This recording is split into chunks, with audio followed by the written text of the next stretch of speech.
Hi, I'm Britt. And my name is Alissa. And this is Skeletales. And this is the podcast where we strive to answer the age-old question of, is my dead grandma watching me? That's right. We also share true tales of the strange, unusual, and paranormal. Heck yeah, we do, Britt. What are we talking about this week? Or should we talk about what we've been doing the past weeks? Well, y'all have missed us. I know this is true. I figure I should just give all of you a little bit of an explanation of where we've been and what's been going on. Shortly after, I think, our last recording session, actually. Which was ironically curses. I know. We found out that my mom was diagnosed with stage 4 cancer that had spread from her lymph nodes into her stomach, esophagus, lungs, and kidneys. And she's not doing well. And she has a lot of hope that she can stay with us for a little while longer, but that has sort of taken over life right now. And so I've been trying to just spend every moment that I can with her and helping her out, which gratefully I am in Oregon now and able to do that. But it has put the podcast a little bit on the back burner. And gratefully, Alissa has been incredibly understanding and supportive. And here we are. That being said, doing the podcast is a beacon of joy for me, and getting to hang out with Alissa and distract myself with spooky tales truly is something that I want to continue to do. But if you realize and notice that the episodes are coming in at really sporadic times, like, oh, there's 2 in 1 week, or oh, there's 2 in 2 months, just appreciate what we're putting out and knowing that we are still Skeletales. We're still recording. We're still loving what we do. It's just not as regular as it has been in the past. Yeah. And just kind of keep our priorities in the right place, right? Family. And, if one thing I've learned through this podcast is that energy is real, right? And that energy is powerful. And so if any listeners out there have good, wonderful, happy, positive, healing vibes they would like to send this way towards Oregon, towards my mom, towards me and my family, it's very welcomed. Well, I'm sending all the love, Britt, all of it. It really is fun doing this podcast, and it's been too long since we've been, able to get together. But I think about you. Thanks, Alissa.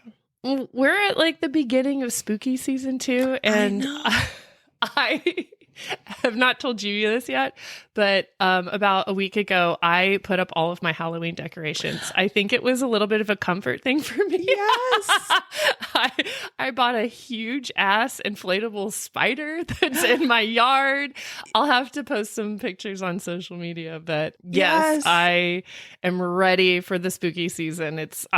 We're doing this podcast. It's obviously our favorite holiday. Yeah, and it's still September as of our recording right now, to put a little timestamp on that. But I also put out my Halloween decorations this weekend. You did? Because I was just telling Britt before we started recording that I'm working on my yard and unnecessarily moving 5 tons of rocks. I took some of those rocks and put them out in a little a burial prop plot is what it looks like. And then fan of the podcast, Katie Knizzle, gave us a tombstone that says "Haunt you later." So I put that down. And so then with my little river rocks, I put a little fake little body out in my yard. Isn't that fun? What better way to take our mind off the horrors of life than to focus on other people's live horrors? Yay. Our Beetlejuice worm is out there too. We got one of those big Beetlejuice sandworms. I got that last year. So ahead of trend, although I probably did exactly what they wanted me to do. Those marketing geniuses over at Beetlejuice. So yeah, it's Halloween-y. And we're going to tell some spooky stories for the season. That's right. We're just going with some good Ol Hauntings. It's been so long. I don't even think we went with a theme much, except for haunting. Yeah, just some good old ghost stories, I think. That's all I needed, and that's what I need in my life right now, and that's what we're bringing. Some spooky fun. Hopefully these aren't too horrifying. I can't remember what I picked anymore. I'm really sorry ahead of time. I know. I think I picked these like 2 weeks ago, too. Except for this one. This one, my first story that I'll share with you. I'm going to get out this hot box, dust it off. Ooh. We had an email come into our hot box from a listener, and I'm going to share that with all of y'all.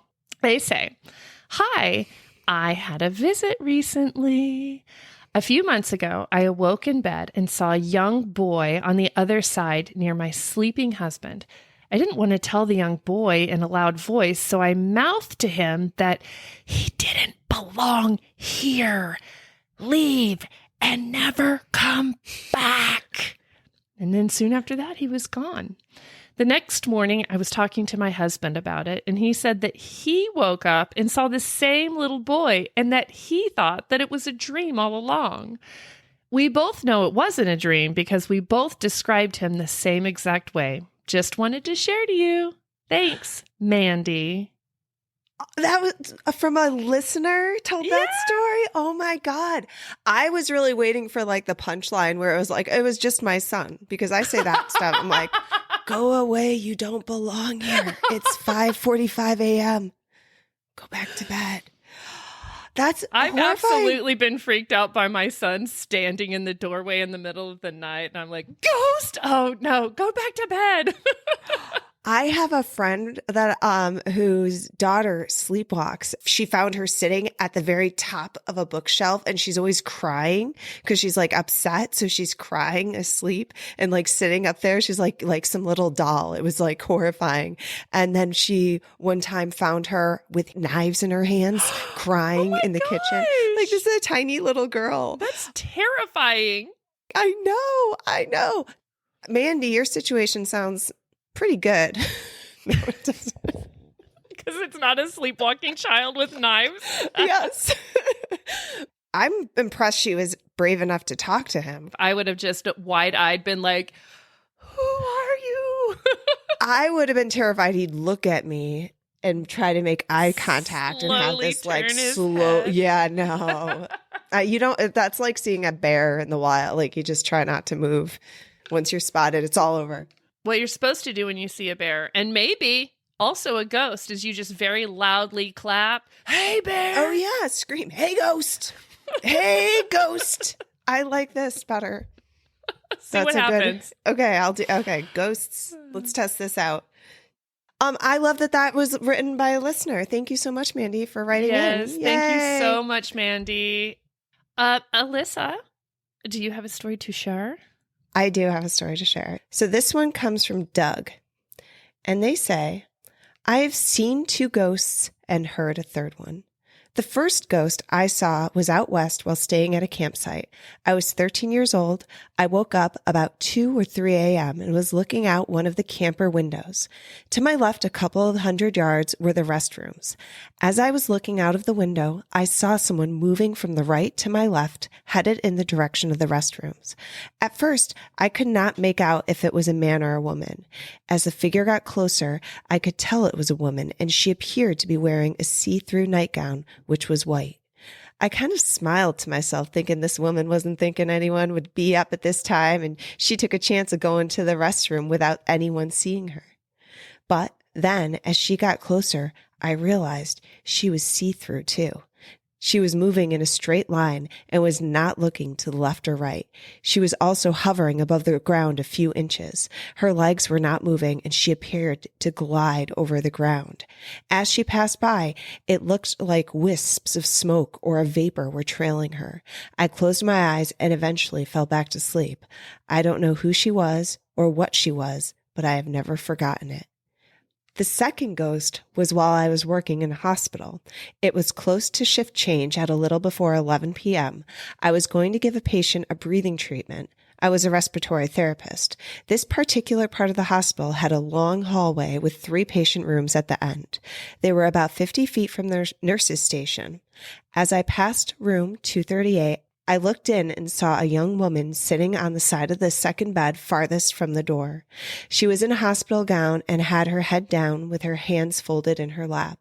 She had very long black hair and she was quietly crying. I thought I would check on her after the breathing treatment for the other patient.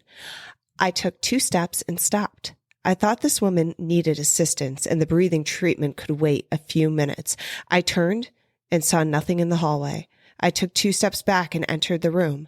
No one was there. I looked left and right and into the bathroom. Nothing. I looked behind and under the beds. Nothing. I gave the breathing treatment and went to the nurse's station to chart what I had done. I asked the nurses who was in room 238, and I was told no one was in that room. As I charted, I told them what I had experienced. When I looked up, all the nurses were looking at me, and one said, "You just saw the ghost." Years later, my daughter was reading Haunted Ohio books and showed me in a footnote where our hospital, Doctors Hospital of Stark County, had a ghost. I heard a third ghost. We have an old farmhouse in West Virginia. Family goes down every year to deer hunt. My daughter was sleeping on the front room couch this particular season. The next morning, she said she had heard a bell ringing in the front room. It rang on and off all night and sounded like a bell found in cat toys or a small jingle bell. A couple of years later, my wife and I stayed in the house, and my wife woke me to ask me if I heard the bell. My daughter and I had not heard about the bell. I could not hear it. She said it sounded like a cat was chasing a bell around the front room and into the dining room and back. I heard nothing. About a year later, I was staying in the house alone. In the middle of the night, I heard a bell ringing right next to my ear. It was ringing very fast and sounded like a small jingle bell. I said, "Okay, I hear you." The noise, "Hey, ghost. Hey, ghost." The noise immediately stopped. This past spring, I was talking to my mother and told her what we had experienced. She told me that when my grandmother became senile and unable to care for herself, she and my father would go down and watch her. All of her children took turns doing this. In order to keep her from wandering at night and possibly going outside without them, they ran a string around the front room and in front of her bedroom and hung small bells on it so that they would ring should she have walked into the string. That made my hair stand on end. Oh my gosh. Isn't that good? Old grandma, she's up at night. So jingling good. her little bells. Ding, ding, Jingling the bell. Oh my gosh, that's so good. Okay, so that hospital, Doctors Hospital in Stark County, Ohio, from the story, I had to dig in. So I found in this article from KPNX, Ohio, I guess, about the hospital. It goes that Channel 3 got a chance to go behind closed doors at the former Doctor Hospital in Massillon, Ohio, where the sick are no longer served and only tales of strange happenings live on. "There have been some weird things here that we haven't been able to explain," said Ryan Miller, whose property company came to own the shuttered hospital. The former Doctor's Hospital sits on 9 acres of property in Massillon. While weeds have grown through the cracks in the pavement and entrances are boarded up, the facility's exterior doesn't look too intimidating. It kind of looks like a mall, if I'm honest with you. It wasn't the spookiest thing you've ever seen. Yeah. But as you walk inside and see what time and vandals have done, another picture emerges. Doctors Hospital was built in the 1950s. It underwent a major expansion in 2001, only to be closed by its former operator, Affinity Medical Health, in 2008. Miller's company was able to acquire the property for just $1. What? Right? I didn't go into that much, but I thought it was worth mentioning. If not spooky, strange, unusual, a little sus, like someone's trying to give it away. Okay. So much of the interest in Doctors Hospital has come from the curious and ghost hunters. The Amish Paranormal Society has visited. Didn't know that was a thing. Need to look into that. And the movie Hitman Redemption was filmed in the basement earlier this year. "I like hearing the ghost stories, although I'm not a huge believer in those things. But there are a lot of rumors," Miller said, recounting the few tales he had heard. One story involved a combative older patient who would often fight nurses and throw off her bed covers. She threatened to curse the hospital. After her death, her hospital room left the staff unnerved. The nurse would complain that every time they made the bed would unmake itself. The hospital administrator heard the story and decided to stay the night in the room. He only lasted to 2 or 3 in the morning. As legend goes, the administrator ordered the room's bathroom door to be boarded up, and the former patient room was turned into a storage room. The story doesn't end there, though. The nearest water fountain began doing strange things. For unknown reasons, it would activate and shoot water when anyone walked by, Miller said. Another tale takes place in labor and delivery. According to Miller, an expectant mother was in distress. Her young nurse went in search of a doctor for help. She encountered an older physician in the hallway who barked orders and walked away. Not long after, a superior berated the young staffer for administering drugs without the doctor's orders. The young RN offered a description of the mysterious doctor. Her description eerily matched that of a hospital doctor who had died years earlier. I love that excuse. Oh, a dead doctor. It was a ghost told me to do it. I didn't mean to give them morphine. Okay. Another spirit was supposedly a nurse's aide who died of a heart attack as she was making a patient's bed during her shift one night. According to Miller, the aide would return on especially busy nights to help out the nurses. She could be heard humming through the hallways, and beds would be made when nurses returned, though no one had gone into the room, he wrote. Perhaps the creepiest point of interest lies in the basement. Once the only morgue in Stark County, an autopsy table, examination lights, and dormant corpse refrigeration system still occupy the room where the deceased were sent. That's it. That's all I got. It's the story of the haunted hospital in Stark County. Awesome. I have no interest in visiting that hospital, but I will hear all of the stories. I like the Amish Paranormal Society. I'm like, because they don't use any modern technology for their ghost hunting. So it's like maybe would it is that sounds like I'm stereotyping in some way with Amish. I'm looking into it. Cabinets, lots of The sticks, the sticks that. Oh yeah, the dowsing rods. Dowsing rods. Okay, that's got to be a good one. All right, Britt, what you got? You got another one to scare my socks off? I do. This one comes from CM. When I was about 16 years old, I met an older woman through a friend who claimed to be psychic. I was intrigued, so I asked her if there were any ghosts at my house because I lived in an old house by a cemetery. Definitely haunted. She said yes and described a man, an old woman, and 2 small children that are brother and sister that live there. Later that night, back at home, I mentioned this to my mom, and my mom didn't look surprised. In fact, she said, "Oh, yeah. When you were really little, you told me that 2 kids lived here in the house, a boy and a girl, and you asked me if it would be okay to play with them." I said, "What? Well, what did you say?" And she said, "Yes, it's okay to play with them." What? Why did you say that? She said that she thought that they were just imaginary friends. But as I got older, I started telling her that they're getting sad that I'm getting older because they said that I won't be able to play with them anymore. I have no recollection of this whatsoever. I was so freaked out that night that I couldn't sleep. And then I started hearing loud whispering right outside my bedroom door. "Do you think he remembers us? I don't know. Should we make some noise? I don't know. Do you think he can hear us right now? Oh, I don't know. Let's keep whispering." And I'm like, well, this is freaking great. So then I just slept with my headphones on every night until I could no longer hear the whispering anymore. And it worked. But it took about 2 weeks for me to no longer hear the whispering outside my door. I love that. I love that you brought in kids seeing ghosts. And then the mom was cool with it. She's like, I didn't know they were ghosts, but now that you mention it, that makes sense.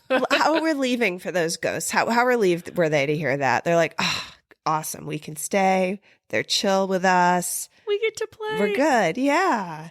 But yeah, no, none of that pesky saging or like salt thrown all over, exorcisms, all that nonsense. Just a hardcore ignoring. Okay, so this one is a story that references another story. So this one comes from Richard, and they say, I once read a book by a noted writer and researcher named Edgar Cayce. Perhaps you've heard of him. The title of the book is The Girl with the Blue Eyes. In the book, Mr. Cayce tells how he heard of a man who hypnotized people in his nightclub act. He once hypnotized his 17-year-old daughter during a house party. She began to speak foreign language and got very upset, and he quickly pulled her out of it.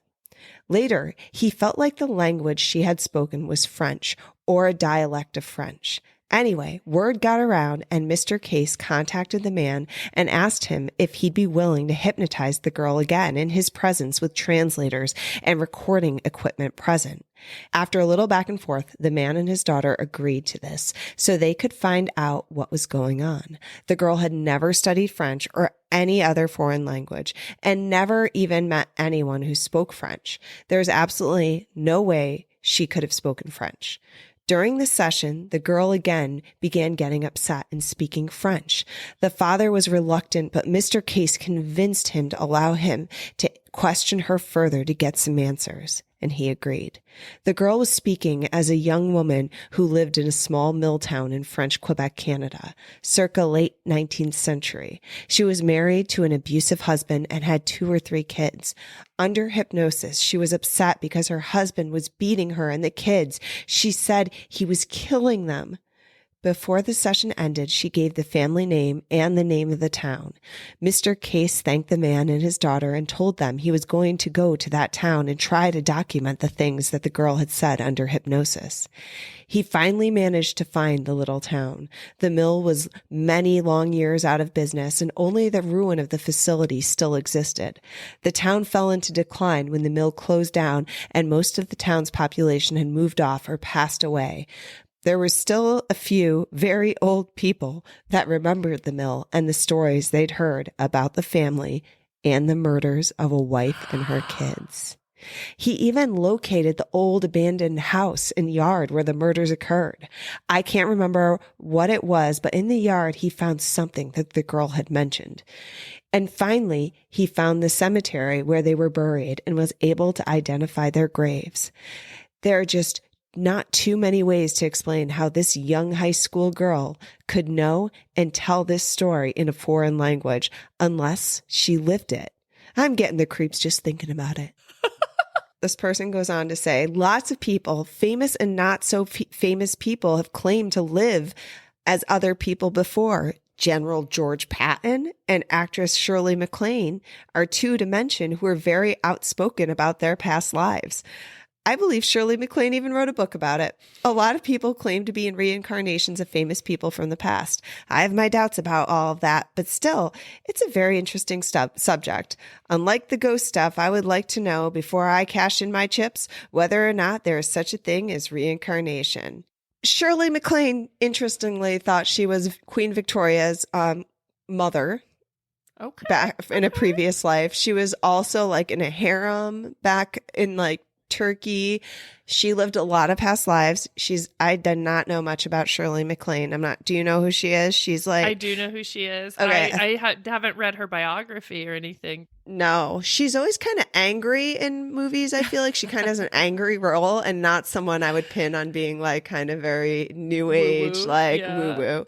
General Patton, not another person I would pin as being big into the woo-woo, but there's been comparisons of him and past like war heroes. And then he came from like a long line of military soldiers in Wales, I guess. And so he thinks he lived in another life as a soldier.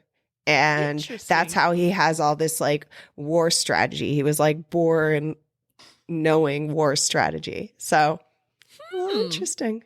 Well, fun facts for you guys today. Learn something new every day. I come with you with no new knowledge, just spooky dooky stories. I mean, I am telling you about celebrities born in 1920. I mean, they're not real hip. It's not a Jonas brother. But maybe they do. I want to hear that story. Jonas Bros, you guys have some past life reincarnates. My next story comes from a fella named Dave. Dave says, my downstairs is a big room, kind of divided into 3 areas. The front wall is a huge custom wall unit with a big flat screen TV on it. Then there's a big ottoman and the couch. Behind all that is an area with a lot of my guitars and amps and crap. Then the traffic path to the back door, and opposite that is my office. There's windows, bookcases, and stuff. I'd been sleeping down there for a couple of weeks. Long story involving a broken shoulder. Similar to Mitch. Shit, wait. I wrote this. I think I wrote this. Oh, did I say Dave? I meant Mitch. That was just an email I was writing to you, Britt. You weren't supposed to read it on the podcast. Well, too late. Here we go. I'd been sleeping down there for a couple of weeks. Long story involving a broken shoulder, inability to lie down or get comfortable, disturbing the wife at night, etc. And I'd prop myself up on the couch, legs out on the ottoman, pillows for the arms, etc. So I was down there sleeping and bing, wide awake. I look at the clock, 1:20 a.m. It took me a few days to realize that this was happening every night, probably 7 or 8 days in a row. Bing, 1:20 a.m. First it was, that's weird. Then, what? Again? Seriously? Then, what the hell? Are you kidding me? One night, again, bing, 1:20 a.m. Ugh. But this time, I see a reflection in the black, turned off TV screen. There was a man standing behind me across the room. You know how your brain goes into overdrive and a million thoughts and questions all in the same nanosecond? That's what my brain did. There's a guy in my house. How can there be a guy in my house? The back door is locked. This doesn't make any sense. The dog would be barking. Where's the dog? Holy shit, there's a guy in my house. I jump up, whip around, and there he is. The room was dark, but I could see him plain as day. He wasn't glowing or anything, just plain as day, solid. He was maybe 5'9", 5'10", short brown hair, mustache, maybe in his 30s, tan pants like chinos, striped shirt tucked in, slim. Overall, he looked the style that Freddie Mercury had made popular in the late 1980s. Short hair, kind of preppy look, like that. I didn't imagine Freddie Mercury looking preppy. No, preppy is not what came to mind. Think 80s popped collar preppy. Okay. But what really caught my attention was he was putting on the most beautiful leather jacket that I have ever seen. I'm not a clothes guy, but this thing was gorgeous. A rich, warm kind of caramel brown. Beautiful. So I'm standing there just shocked watching this guy put on his jacket, and I say out loud, "Hey, how are you?" No clue why I said that, but I did. And he kind of settles himself into the jacket, like you do, looks at me and says, "I'm good. And you?" And I said, "I'm good." And he puts his hand in his jacket pockets and kind of nods at me. "That's good." And poof, gone. Disappeared. Just like that. I just stood there like a dummy, staring at where he'd been. Wow. How freaking cool is that? Wow. I don't know how long I stood there, just blown away. Then it was like, well, okay, no point standing here all night. Let me go, I don't know, drink some water or something. And then over on the side, I see one of my cats sitting up real straight with big, wide cat eyes, like cats do when they've seen something, staring at where the guy had been. And I thought, okay, so it wasn't just me then. Even writing this out, I can still feel the wow. And just so you know, I've never woken up at 1:20 a.m. again after that. I just wish I could know who he was. Thanks for reading. Oh, I love it. I'd be like, what does it mean? It means nothing. When he came back around to the leather jacket, I was like, okay, Freddie Mercury. I'm back with you. Got that. I mean, I like how chill it was, I guess, but it doesn't give you a lot of answers. And no, it really doesn't. It's just it was so well written that I truly felt like I was in that living room, like looking at Freddie Mercury fellow. Best One of the best possible outcomes, though, after seeing a reflection of somebody in your TV screen, which is the making of like every horror movie. Like, Yes. don't want to see that ever. So kind of sounds like the Fonz, but not like, from Happy Days. We're really throwing it back today. Like, maybe the ghost really just was like, this leather jacket, so sweet. I just need somebody to see it one last time. It sounds like he was going out for a night or something. It sounds like he was like, or he went there and never left that basement. Like he was getting ready to leave and like something happened down there at 1:20 and he's like, all right, I'm out of here. And he does that every night for the rest of his life. Forever. Gets ready to go and then poof, he's gone. Love it. Love it. I have one last story to finish this off with, and we'll see what we got. I don't even know. It'll be a surprise. I know there's a little build up, a little letdown, and then it gets better again. Okay. So okay, I'm ready for this. A friend of mine lived at a house that was haunted. The house used to be a tavern about 100 years ago, and in the backyard there were several headstones, so there must have been a cemetery there at some point. The people who supposedly owned the tavern had the same last name as my friend, though it was spelled slightly different. Now, this friend of mine was no wimp, and he definitely wasn't mentally weak either. He often said the sense of a presence in the house was so strong that he and the dog would sit in front of the TV with the volume turned up, trying to drown out the feeling. Sometimes it got so bad that he and his dog would have to get in the car and drive a mile away from the house. Once, he told me he went to the freezer, got a bowl of ice cream, and set it on the coffee table in the living room. He then went back to the kitchen to grab something else, and when he returned to the living room, the bowl was gone. He searched everywhere for it, but couldn't find it. 2 days later, the bowl of ice cream was found in the freezer, just as it had been when it disappeared. So that was the build up, the letdown. Thanks for preparing me for this letdown.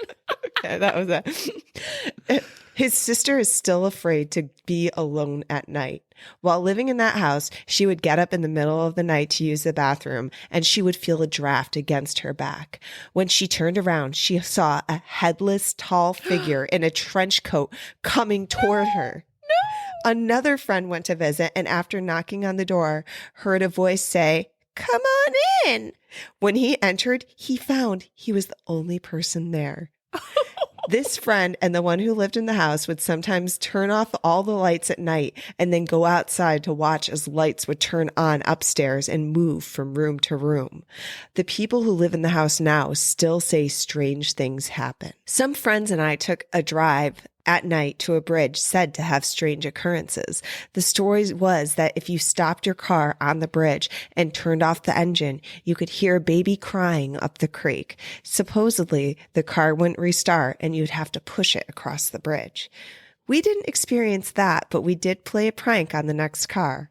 We hid our car and ourselves in the bushes beside the bridge. Then we tied a rock in a sheet. When the next car got onto the bridge, we threw the sheet in front of them.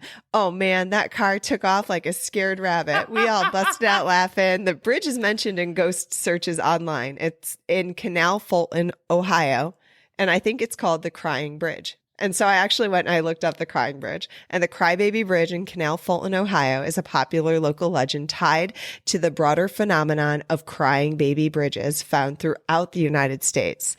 These bridges are often linked to stories of tragedy and hauntings, usually involving the ghostly cries of a baby or a young child. In the case of the Canal Fulton Crybaby Bridge, it's said that if you stop your car on the bridge, turn off the engine, and sit quietly, you can hear the distant sound of a baby crying.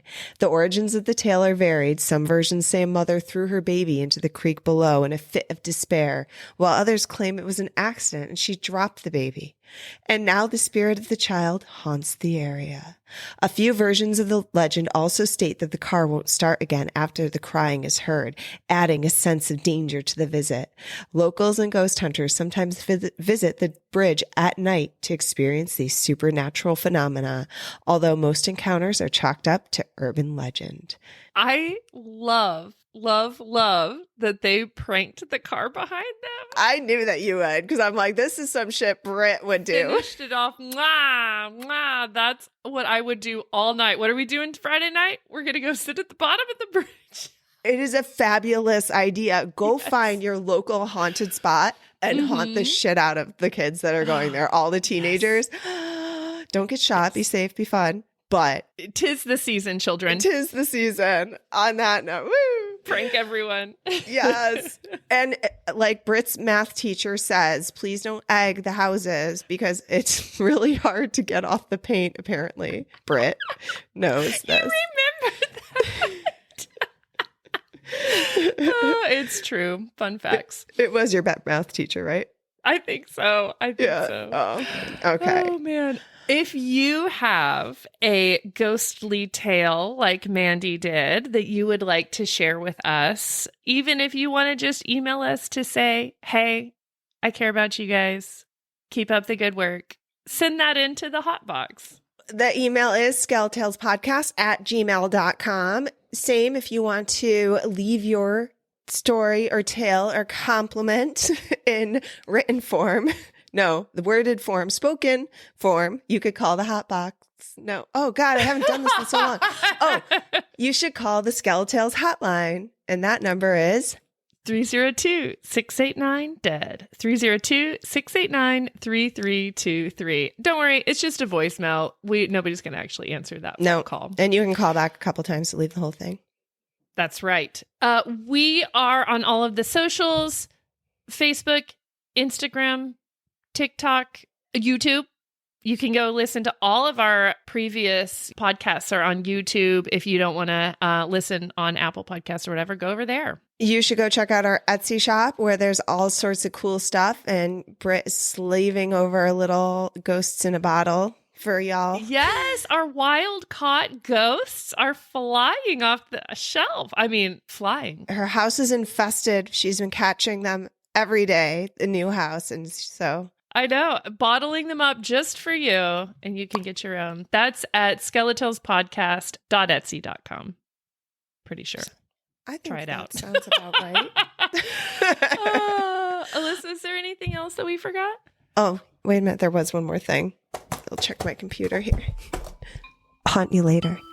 Haunt y'all later. Good night. Good night.